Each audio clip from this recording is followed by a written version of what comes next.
안녕하세요. 두산입니다. 이번 시간은 동영상 업로드 100회 기념으로 의통 인폐에 대한 얘기를 풀어보고자 합니다. 의통 인폐의 제작법에 대해선 이미 이중성 선생의 천지대계백경에 자세한 설명이 나와 있습니다. 이를 통해 제작된 실물은 거의 비슷한데 다만 신장 고무라 씌워진 도장의 위치가 태열주의 좌측에 있냐 우측에 있냐에 따른 차이가 있습니다. 상제님께서는 이것을 의통 인폐라 하시고 푸른 비단 주머니에 넣고 붉고 푸른 두 주머니 끈으로 허리띠에 매달면 괴질이 들끓는 곳에 들어가더라도 병이 함부로 덤비지 않노라 하셨습니다. 그러면 의통 인폐에 대한 얘기를 하기에 앞서 의통에 관련된 성구들을 먼저 찾아보도록 하겠습니다. 동국비서에 보면 만법 가운데 의통법이 제일 이르구나. 아무리 굳은 것이라도 쓸 곳이 있으면 이롭게 쓰게 되나니 그러므로 의통을 알아두라. 모든 위무와 병법을 멀리하고 비록 보잘것 없더라도 의통을 알아두라. 의통을 알기 어렵느니라. 기사묘법을 알라고 하지 말고 의통을 알아두라. 오직 병급은 그대로 두고 너희들에게 의통을 붙여주리라. 순진한 마음으로 의통을 알아두라. 이번에는 대순정경의 구절입니다.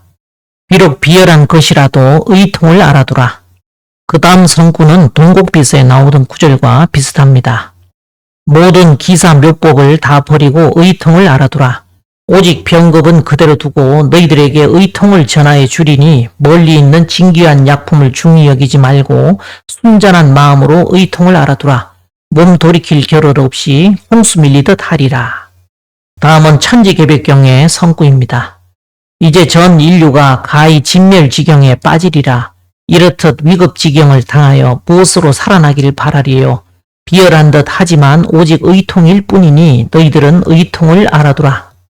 여기서 비열한 듯 하지만이라는 구절이 아주 기이합니다. 이 말씀 속에는 왠지 누구나 모두가 꺼려하는 듯 고개를 돌리며 외면하고 있는 모습이 그려집니다. 왜 그럴까요? 그 이유가 잠옷 궁금해집니다. 다음은 용화정경의 성구입니다. 전 인류가 정멸지경에 이르거늘 이때 귀중한 약품을 구하지 말고 오직 성경신으로 의통을 알아두라. 이제 서양선 넘어오는 무기는 대항할 자 없으니 전쟁을 멀리하고 의통을 알아두라.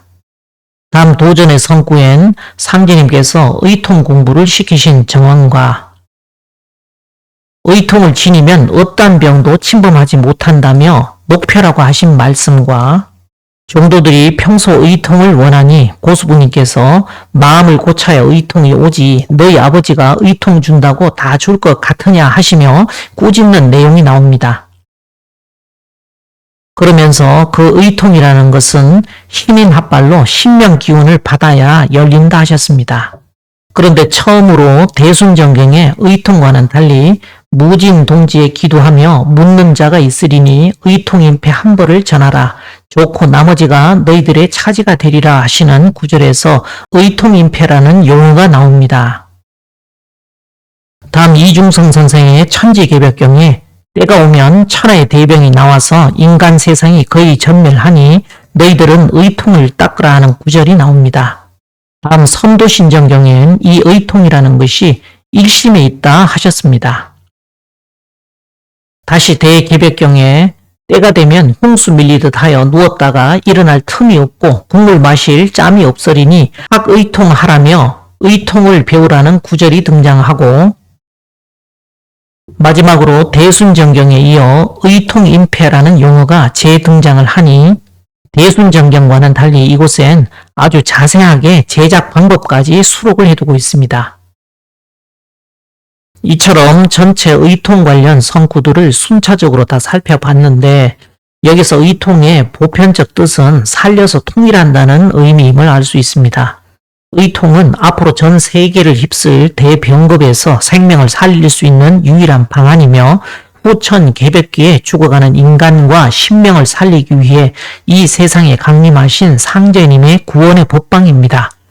상제님께서 남기신 현무경을 보면 의통은 성인의 직업과도 관련이 되어 있습니다. 궁상각치유, 성인내작, 선천하지직, 선천하지업, 직자의야, 업자통야, 불가불 문자 개어인 성지직, 성지업, 의통임폐라는 조어나 의통을 지니고 있으면 어떠한 병도 침범하지 못하리니 녹표니라에 나타난 것처럼 의통은 녹표라는 물리적 유형의 개념도 있지만 만법 가운데 의통법이 제일이로구나. 비록 비열한 것이라도 의통을 알아두라. 기사묘법을 알라고 하지 말고 의통을 알아두라는 말씀처럼 무형의 신권인 의통의 개념도 있습니다. 게다가 현무경의 직자의야, 업자, 통야, 성지직, 성지업에서는 성인의 직업이자 성인 자체를 지칭하는 의미로도 이 의통을 쓰고 계십니다. 일반적으로 가을 기업에게 추살 기운으로 병겁이 지구촌을 휩쓸 때 어떠한 약도 무용지물이 되어 전 인류가 죽어 넘어가는 현장에서 사람을 살려내는 구원의 심패를 모처에서는 해인의통이라 하여 괴질 신장에 의해 죽은 사람이 인당에 인을 쳐 사람을 살려낸다 하고, 이 외에도 집 문 앞에 붙이는 호부의통과 몸에 지니고 다니는 호신의통 등으로 의통을 분류하고 있습니다. 그러나 다음 성구를 보면 의통임폐와 같은 유형의 개념에만 국한된 것이 아님을 알 수 있습니다. 천지개백경에는 내가 천하에 가망량을 배치해 놓았을 때 일심으로 닦는 자에게는 누구든지 진망량을 응하도록 하리라. 용화정경에 잘 믿는 자에게 해인을 주리라. 힘으로 높고 기운만 있는 것을 내가 가지고 왔으니 일심자에게 전해주리라 하는 말씀을 가만히 음미해 보면 사실 답이 나와 있습니다. 이 해인 또는 해인의통이라는 것은 말씀 그대로 실물은 없고 기운만 있다는 것입니다. 서로는 19자를 한 줄로 내려 써 놓으시고는 이 글이 태울준이라 하시며 위에다 훔치 넉자를 두 줄로 써 놓으시고 너희들은 앞으로 이 넉자를 더 첨가하여 읽으라 하십니다. 그러고선 이 형상이 무슨 모양과 같으냐 하고 물으시니 갑질이 흡사 밥 퍼먹는 숟가락과 같사옵니다 하자 내 말이 옳도다. 이 모양이 밥 숟가락과 같으니 숟가락은 밥 퍼먹는 것이라. 그런 고로 이 글에 녹이 붙어 있느니라 하십니다. 그러면서 이어 하신 말씀이 이 모양이 밥 숟가락과 같으니 이것이 녹표라 하십니다. 이게 무슨 말일까요? 이 말씀에서 태울주가 녹표이지 녹 그 자체는 아니라는 걸 알 수 있습니다. 녹이 담기지 않는 녹표, 즉 녹에 대해 정확하고도 성성이 깨어있는 인식 없이 읽거나 붙이는 녹표는 곧 무용지물일 뿐이라는 것이 사실상 상제님의 심중에 자리한 생각입니다. 그 의중에 담긴 속뜻에 그 누구도 접근하는 사람이 없습니다. 다들 태울주라는 껍데기만 취하고 있지 그 속에 담긴 녹의 정신을 지금 현재 99.99%가 넘는 대다수의 사람들이 깊이 깨닫질 못하고 있으며 다들 이게 뭔 소리인지 그 자체를 이해 못하고 있습니다. 그러니 사람들 다 죽었네, 다 죽었어, 살릴 사람, 건질 사람이라고는 나 하나네 라고 분명히 말씀하신 것이죠. 무조건 태울주 읽어서 다 살 것 같으면 진인이 무슨 소용이 있으며 판한 것도 소용 있나 하시며 판 밖에서 도통이 왜 난다 하셨겠습니까? 다들 문걸어 잠그고 태울주만 읽으면 다 살 것을. 또한 대저 녹이라는 것은 곤에 붙어 있는데 하늘에만 편중된 동학은 드는 날로부터 녹이 떨어진다며 이제는 복록을 먼저 하라고 하셔놓고는 소리를 높여 시천주를 외우게 하셨다는 건 천지 아버지가 아니라 천지 어머니를 새 천주님으로 받들라는 속뜻이 담긴 공사입니다. 아니 태울주를 두고 녹표로 해놓으시고 시천주는 이미 행세되었으니 태울주를 쓰라고 하셨으면 고수부님께서 태울주에 대한 얘기를 하셔야지. 아니 어떻게 두 분이 이렇게 사인이 안 맞는지 시천주주가 의통주문이니 너희는 많이 읽어 의통 준비를 잘 해두라. 이 말씀을 다 하실 수 있습니까? 이게 빈말이 아니면 뭡니까? 고수분이 말씀하신 이 시천주는 상제님이 아니라는 소리입니다. 아직도 천지아버지 상제님을 모시는 그 시천주라고 생각하십니까? 그러니 자꾸 머리를 장식으로 달고 다니냐는 소리를 듣는 겁니다. 정신들 차리세요. 시천주주가 의통 주문이니 너희는 많이 읽어 의통 준비를 잘 해두라 하신 것은 이미 드는 날로부터 녹이 떨어지는 동학을 통해 행세한 시천주가 아닙니다. 즉 이 말씀은 수은이 유교의 태밖에 벗어나 원래 드러내고자 하였던 천주님이었지만 수은은 실패하고 말았습니다. 태울주를 쓰라는 상제님 말씀이나 대저 녹이라는 것은 곤에 붙어있는 것이라는 구절을 통해서 이 자리를 보면 여기서 이 녹은 곧 곤자리인 천재 어머니에 대한 상징이죠. 이 분을 상제님께서는 해인이라 하셨습니다. 바다 해자에 음이 모자가 들어있고 도장이 좌서로 각인되어 있음을 볼 때 해인은 좌선 하도의 천재 어머니를 상징하는 말임을 여실히 알 수 있습니다. 녹을 주관하는 분이 곤자리면 이 글에 녹이 붙어있느니라는 말씀은 곧 천재 암소로서 곤 위에 계시는 대모님께서 태열주의 주신인 태열천 상원군이심이 여실히 드러나는 말씀입니다. 아니 그렇습니까? 아니 이걸 인정하는 게 그렇게 두렵고 자신이 없어 이제는 어머니라든 고수부님도 아니고 태열천 상원군은 인격신이 아닌 비인격신으로 설정을 해갖고 도망을 다닙니까? 태열주는 천지 어머니 젖줄이니 태열주를 읽지 않으면 다 죽으리라. 천지 만물이 한우를 떠나면 명이 떠나는 것이니 태열을 떠나서 어찌 살기를 바랄 수 있으리요. 태열주는 곧 약이니 이 약을 먹지 않고는 살지 못하리라 하는 분명한 말씀이 계신데도 한울의 여성성인 태열이신 대모님을 신앙하지 않고 어떻게 살 재주가 있다는 건지 저는 오히려 그것이 더 궁금합니다. 나무가 땅에다 뿌리를 박지 않으면 하늘이 우로를 내린들 그 나무가 어찌 기름지게 자라며 그 어미의 젖을 마다고 먹지 아니하면 그 자식이 어찌 삶을 구하리 하는 말씀에 계속 땅과 그 어미의 젖이라는 용어가 계속 등장하는데도 모두가 꺼려하는 듯 고개를 돌리며 외면을 합니다.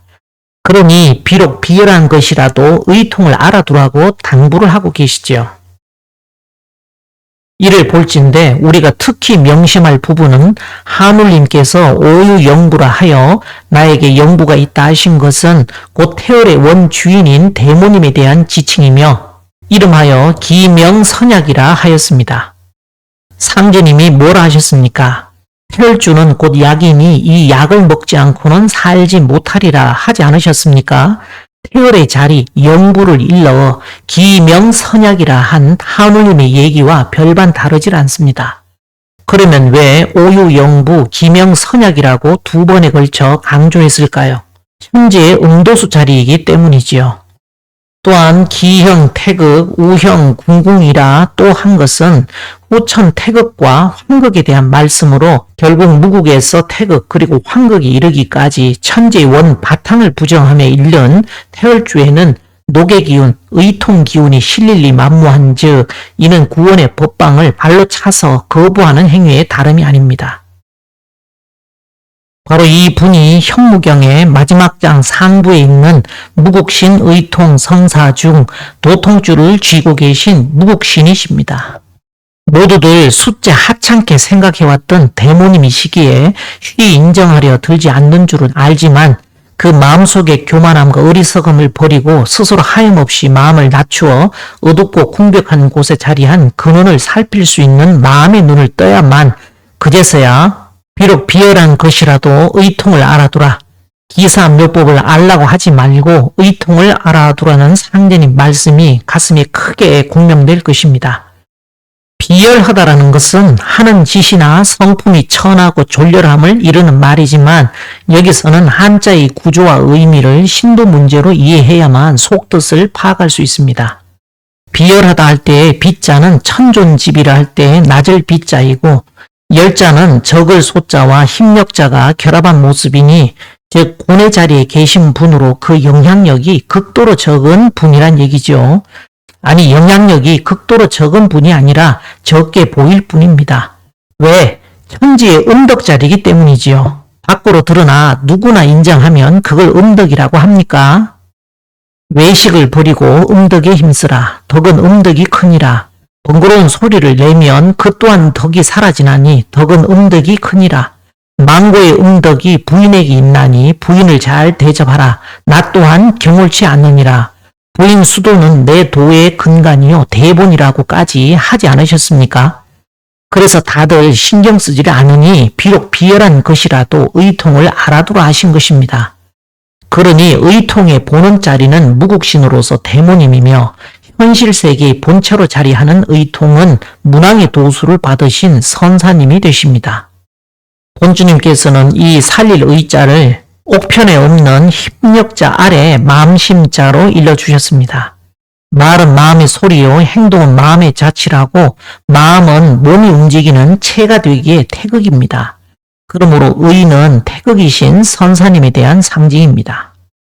우리는 직자의야, 업자통야, 성지직, 성지업에서 보듯 의통의 바탕 위에 해인을 들고 오시는 살릴 사람, 건질 사람인 기인이 드러나셔야만 의통 인패와 같은 유형의 의통도 기운수발이 가능합니다.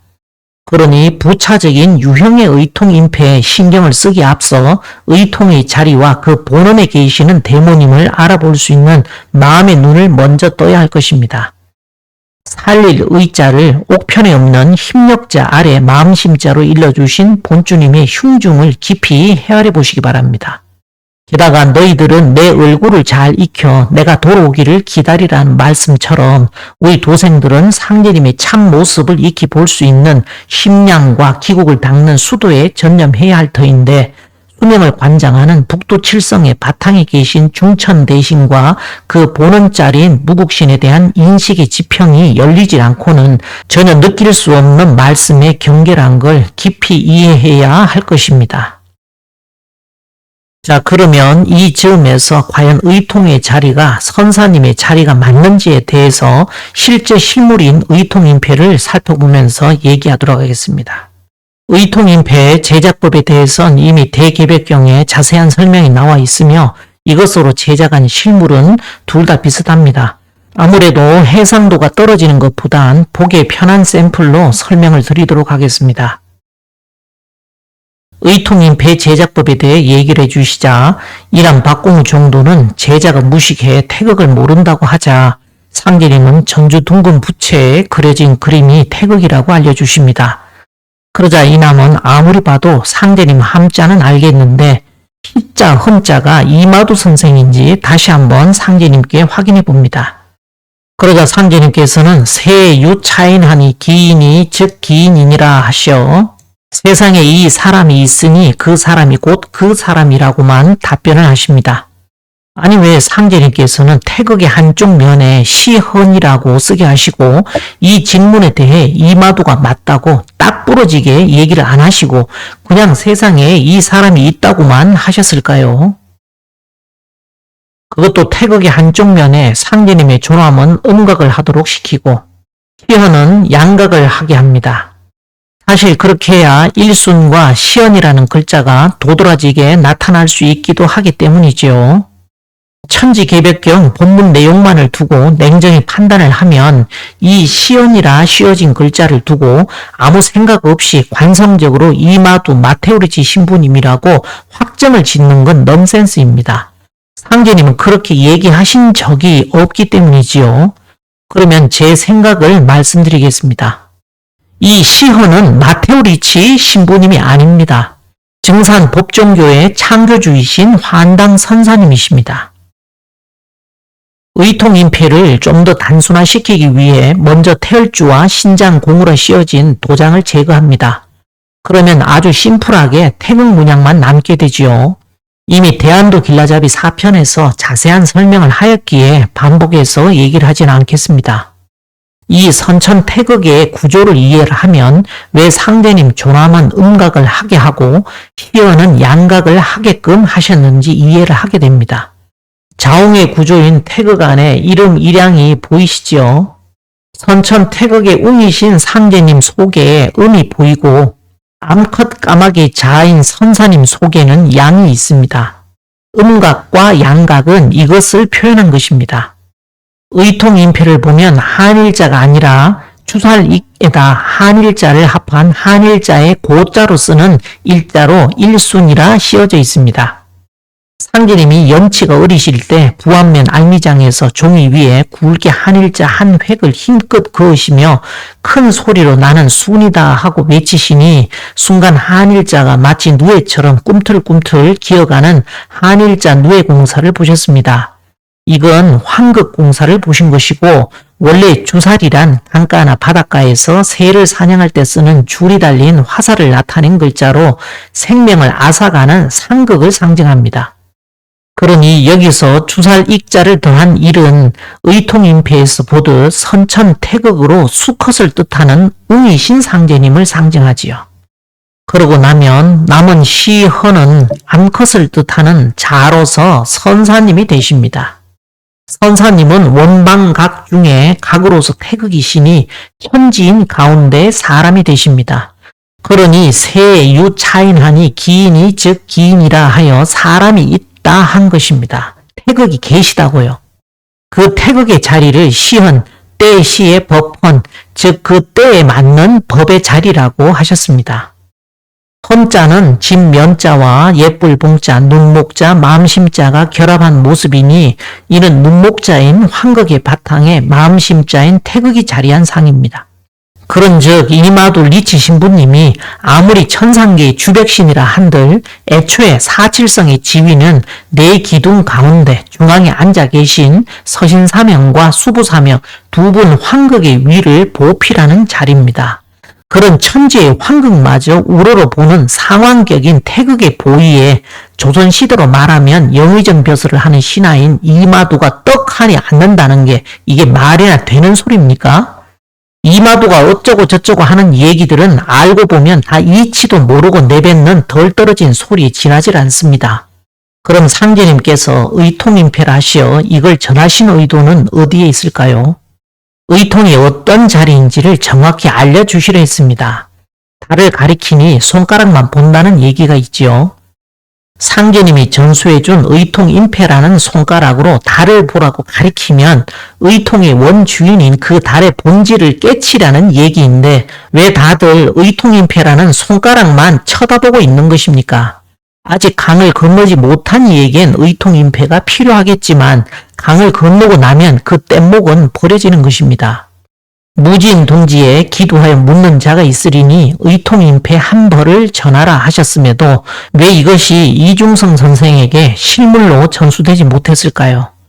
하늘에서 허락지 않았기 때문입니다. 새 법이 나오기 때문이지요. 무슨 정통의 신물 같은 그런 역할이 아니라 지금까지의 결과로만 본다면 의통인패의 실효적 가치보다 의통의 원주인을 깨닫게 하기 위한 일종의 방편적 성격이 강했습니다. 태극의 자리는 불법으로 보면 동방정유리광 세계를 주관하는 약사열애불이십니다. 중생의 병고를 고쳐주는 대의왕으로서 의통의 주인이신데 아무리 약사열애불 하며 수십만독을 정건을 한들 인세에 오셨다 가셨다는 역사적 사실조차 깨닫는 사람들이 있습니까? 이러한 의통의 위를 받들어 해인조화를 여는 황극의 주인공이 출세하면 의통인패 전수의 대의를 잃지 않으면서도 이 시대적 감성에 맞는 새로운 표준, 곧 새 법이 나오게 되는 것입니다. 그렇지 않겠습니까? 그러니 우리가 할 일은 기사묘법을 알라고 하지 말고 오직 비열한 듯한 의통을 알아두라는 말씀 그대로 의통의 자리에 어떤 분이 앉아 계신지만 깨달아도 이미 판안을 졸업한 것입니다. 서양 문화의 기저 역시 이와 다르질 않습니다. 수지자웅이라 누가 알 것이며 오지자웅이라 이를 누가 알리요 하시는 말씀은 제우스의 머리에서 아테나 여신이 탄생한 신화와 판박이처럼 동일합니다. 결국 천륜으로서 우주리가 하리라는 구절처럼 그 누구도 아닌 상제님의 천륜을 통해 이 우주를 통일하겠다는 말씀입니다. 그리하여 이 아이라야 장차 나의 일을 이어 빛내게 되리니 잘 기르라 하신 구절과 이 못난 여식이라야 앞으로 정산의 후계사를 여의성취하리라는 말씀에 보듯 아버지의 유업을 선사님께서 계승하시어 빛내게 된다고 분명히 명시하셨습니다. 선천태극에서 후천태극으로 태극의 위가 계승되는 것 이 자체가 천지의 섭리입니다. 또한 증산의 일맥이 이뿐이라 하셨는데 이 일맥은 종통맥입니다. 종통맥이라 하면 상제님 천지 도읍에 있어 뿌리가 되는 종갓집의 종손으로 내려가는 맥을 말합니다. 만약 이 아이를 박대하면 증산을 영영 쳐버리는 것이라 하는 말씀은 더더욱 중요한 말씀이지요. 상제님 신앙을 하면서 환당을 배척하는 행동은 곧 상제님을 영영 쳐버리는 배은망덕한 일이라는 것, 의통을 부정하는 것 자체가 영적 자살행위임을 꼭 명심해야 할 것입니다. 오늘의 한 줄 평, 달을 가리키면 제발 손가락만 보지 말고 달을 보자.